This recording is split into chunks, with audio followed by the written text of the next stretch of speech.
ഇന്നത്തേതൊരു cooking video ആണ്. നാട്ടിൽ നിന്ന് കൊണ്ടുവന്ന ഉണക്ക ചെമ്മീൻ പാക്കറ്റ് പോലും പൊട്ടിക്കാതെ ഇവിടെ ഇരിക്കുന്നുണ്ട്. ഇതെനിക്ക് പഴമയുടെ ഒരു രുചിക്കൂട്ടാണ് കേട്ടോ. പണ്ടൊക്കെ മഴക്കാലത്താണ് ഈ ഉണക്കമീനൊക്കെ എടുക്കുക. പച്ചമീൻ കിട്ടാത്ത നല്ല മഴക്കാലത്ത് ഉണക്കമീനാണ് കറി വയ്ക്കുക. അപ്പോൾ അതിനായിട്ട് ഒരു പിടി ഉണക്ക ചെമ്മീൻ നന്നായിട്ട് കഴുകിയെടുത്തിട്ട് അതൊരു പാനിൽ എണ്ണയൊന്നും ഒഴിക്കാതെ തന്നെ വറുത്തെടുക്കണം. ചെമ്മീൻ കൃത്യമായ ഒരളവിലൊന്നും എടുത്തിട്ടില്ല. ഒരു 100 ഗ്രാമൊക്കെ ഉണ്ടായിരിക്കും. അതിൻ്റെ അളവൊന്നും പ്രശ്നമില്ല, അത് കൂടിയാലും കുറഞ്ഞാലൊന്നും കുഴപ്പമില്ല.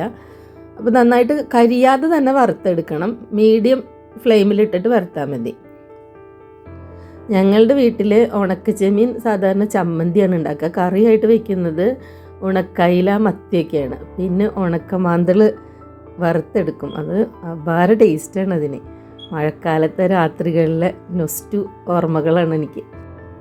ഉപ്പും മുളകും കുഞ്ഞുള്ളിയും അമ്മിയിൽ അരച്ചത് അതാണ് മാന്തളിൽ ചേർക്കുക. മാന്തളിൽ പുരട്ടി വെച്ചിട്ട് അത് വറുത്തതും പൊട്ടിച്ചിട്ട് പപ്പടം വറുത്തതും കൂടിയിട്ടുള്ള ഊണാണ് അന്നത്തെ രാത്രികളിൽ.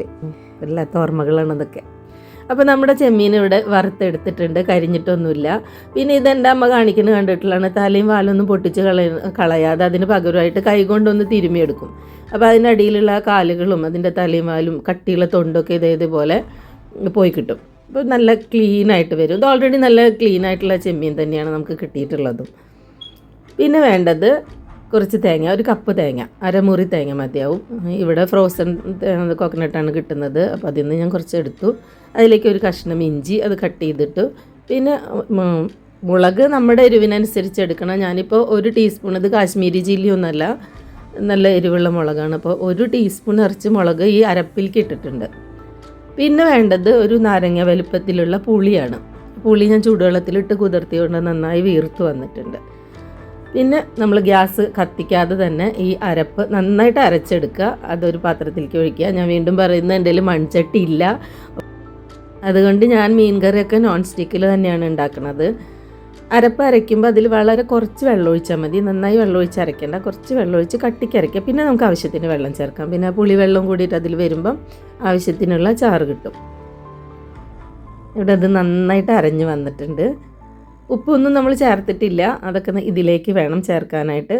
പുളി ഒരു തവണ പിഴിഞ്ഞൊഴിക്കാം. പുളിയൊക്കെ നിങ്ങളുടെ ആവശ്യത്തിന് എടുക്കാം. ഞാനൊരു നാരങ്ങ വലുപ്പത്തിൽ എടുത്തിട്ടുണ്ട്. പിന്നെ അതിലേക്ക് 2 പച്ചമുളക് കീറിയിടാം. കറിവേപ്പില ഫ്രഷ് ആയിട്ടൊക്കെ കിട്ടുകയാണെങ്കിൽ അതും ഇടാം. നമ്മുടെ അടുത്ത് ഫ്രഷ് കറിവേപ്പിലയൊന്നുമില്ല, നമ്മൾ ഫ്രിഡ്ജിൽ സൂക്ഷിച്ചിട്ടുള്ള കറിവേപ്പിലയാണ്. അത് ഓവനിൽ വെച്ചിട്ട് ഒന്ന് ഡ്രൈ ആക്കി എടുക്കും, കേട് വന്ന് പോവാതിരിക്കാനാണ്. അപ്പോൾ അതിടും. എന്നാലും കറിവേപ്പിലയുടെ ഫ്ലേവറൊക്കെ കിട്ടാറുണ്ട്.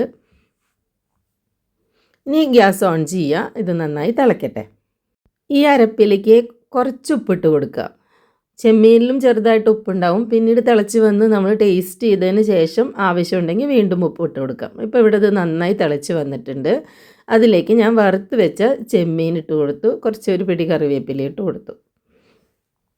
ഞാൻ നന്നായിട്ട് ഇളക്കി വയ്ക്കുക. പിന്നെ അധികം കുക്കാവാനൊന്നുമില്ല, കാരണം വറുത്ത ചെമ്മീനാണ്. എന്നാലും നന്നായിട്ടൊന്ന് തിളച്ച് വന്നോട്ടെ. ഒരു 2-3 മിനിറ്റ് കൂടി നമുക്ക് വെയിറ്റ് ചെയ്യാം. ഈ ഗ്രേവിയിലേക്ക് ഞാൻ 1/2 ടീസ്പൂൺ മഞ്ഞൾപ്പൊടിയും വീണ്ടും 1 ടീസ്പൂൺ കൂടി മുളക് പൊടിയും ചേർത്തിട്ടുണ്ടായിരുന്നു. ചെമ്മീൻ ചേർത്ത് തിളച്ചതിന് ശേഷം ഒന്നുകൂടി ഉപ്പ് നോക്കി ഒരല്പം ഉപ്പും കൂടി വീണ്ടും ചേർത്തു. ഇനി നമുക്ക് ഇതിലേക്കൊന്ന് താളിച്ച് കൊടുക്കണം. ചെറിയ ഉള്ളിയാണ് നല്ലത്. ഉള്ളി വെളിച്ചെണ്ണയിൽ നന്നായിട്ട് മൂപ്പിച്ച് അതിലേക്ക് ഒഴിച്ച് കൊടുക്കാം. ഇനിയിപ്പം ചെറിയ ഉള്ളി ഇല്ലെങ്കിൽ സവാള അരിയാം. ഞാൻ ഈ സവാളയാണ് ചേർത്തിട്ടുള്ളത്, ഇവിടെ ചെറിയ ഉള്ളിയില്ല. അതൊന്ന് ബ്രൗൺ കളർ ആകുന്നത് വരെ ഒന്ന് വഴറ്റിയെടുത്തിട്ട് ഈ കറിയിലേക്ക് ഒഴിച്ചു കൊടുക്കുക. മൺചട്ടിയിലാണെങ്കിൽ കുറച്ചുകൂടി ഗ്രേവി ഉണ്ടാക്കാം. ഇതിപ്പം നമ്മുടെ ഒരുപാട് വറ്റാൻ സാധ്യതയില്ല, ഇത് നോൺ സ്റ്റിക്ക് ആയതുകൊണ്ട്. എന്നാലും കുറച്ച് ചെറുതായിട്ടൊക്കെ ഒന്ന് വറ്റും. അപ്പോൾ ആവശ്യത്തിനുള്ള ഗ്രേവി കണക്കാക്കി കുറച്ചും കൂടി ലൂസാക്കി എടുത്താൽ ഗ്രേവി ഉണ്ടാവും, അല്ലെങ്കിൽ നന്നായിട്ട് വറ്റിപ്പോവും. ഇതിപ്പോൾ ഒരു കുറുകിയ പരുവത്തിലാണ് ഞങ്ങൾ എടുത്തിട്ടുള്ളത്. അടിപൊളി ടേസ്റ്റ് ആയിരുന്നു കേട്ടോ. ഈ വീഡിയോ എല്ലാവർക്കും ഇഷ്ടമായി എന്ന് വിചാരിക്കുന്നു. വീണ്ടും അടുത്ത വീഡിയോയിൽ കാണാം. നിങ്ങളുടെ അഭിപ്രായങ്ങളൊക്കെ പറയുക.